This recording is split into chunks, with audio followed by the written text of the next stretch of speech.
So now that we have defined this PVC file, let us proceed to defining the Postgres deployment.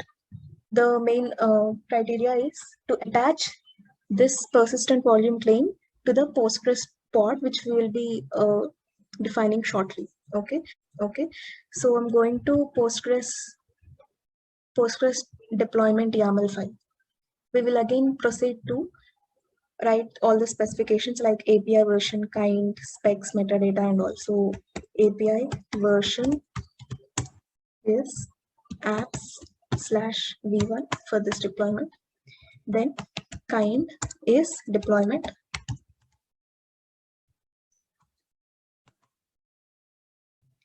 Metadata is equal to name. Under metadata, we will write name, and the name will be Postgres deployment spec. Under specs, we will write specifications. So let us define this replicas to be 1.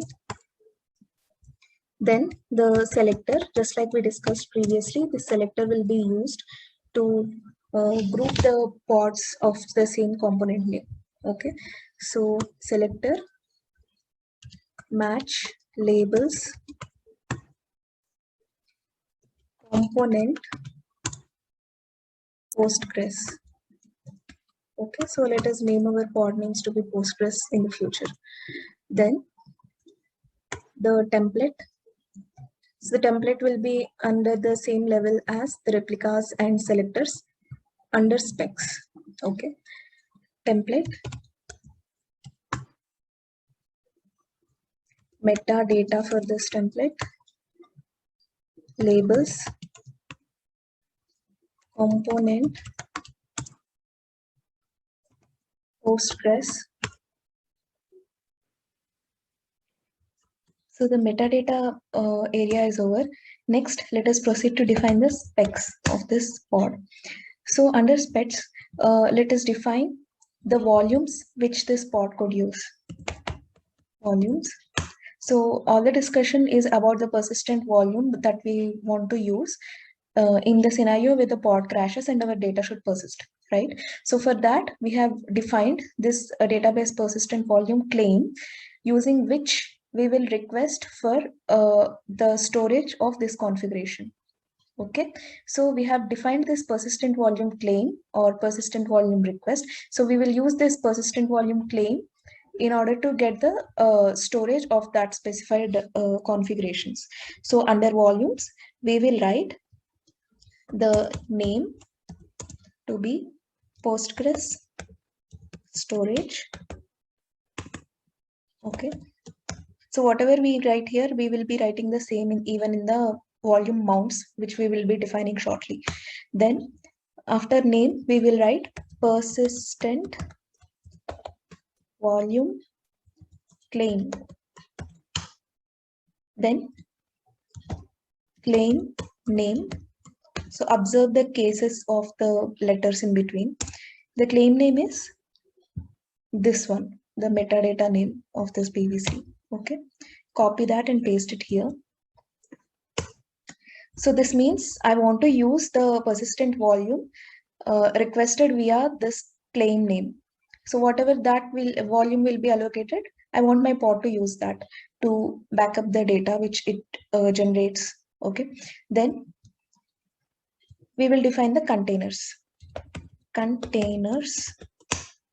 So for the containers, we will define the name of the container to be Postgres.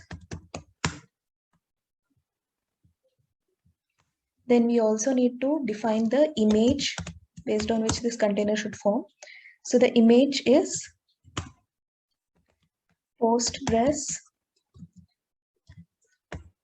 12 Alpine. Okay. Then the ports. The ports are the container port is obviously 5432. We discussed this previously also, right?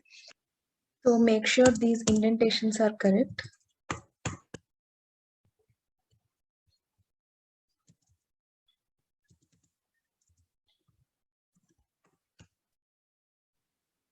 Next, we will define where to mount that persistent volume inside our container. Okay, so at the same level as ports, let us write volume mounts, and under that hyphen name, this is Postgres storage.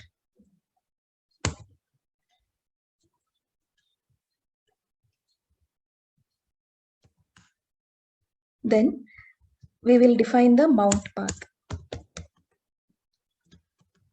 Mount path is this. Okay, so if you remember, this is the default path for Postgres. So we are using the same path over here. So it's like storage will be made available at this path inside the container. Okay, so this is the default data directory of Postgres. Anything written at this path in the container will be stored in the host machine's hard drive, the volume. Okay, next we will define the subpath. Okay, the subpath is, we'll name it as Postgres. So this subpath is needed for Postgres. Okay, so it is under this Postgres directory, and inside that this path that the data will be stored. Okay, a Postgres folder will be created in the host machine hard disk. So it's like under Postgres, and inside Postgres, in this path, the data will be stored. The final and the most important step is to define the environment variables. Okay, so as discussed previously, we need to define the environment variables for our Postgres pod.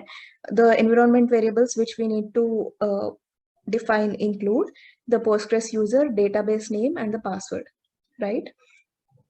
So in the same level as this volume mounts inside the container, we will write env, the name and value of the each of the pair of environment variables. So name is Postgres user and value is hello Flask. Similarly, name is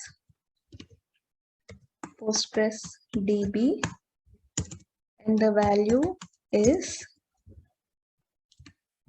hello Flask dev. Then name is Postgres password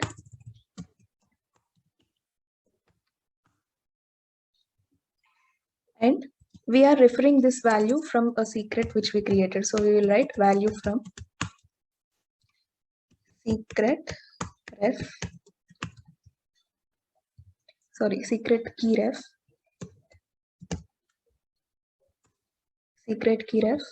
The name of the secret is pg password and the key which contains the encrypted form of the raw password is the key. Okay, key is pg password. Okay, now one more important point is that we have to use these environment variables with the same name like this. So the same was done by us here. So this environment variable, this one and this one, so all these are same as these, right? So basically these are the environment variables of the Postgres image. Okay, Postgres image uses several environment variables, so we need to define all these things. So that is the reason we have to use the same spellings. Okay, now save it. So we have defined this Postgres deployment file. The next thing is to define a service for this deployment so that this pod will be reachable. Okay.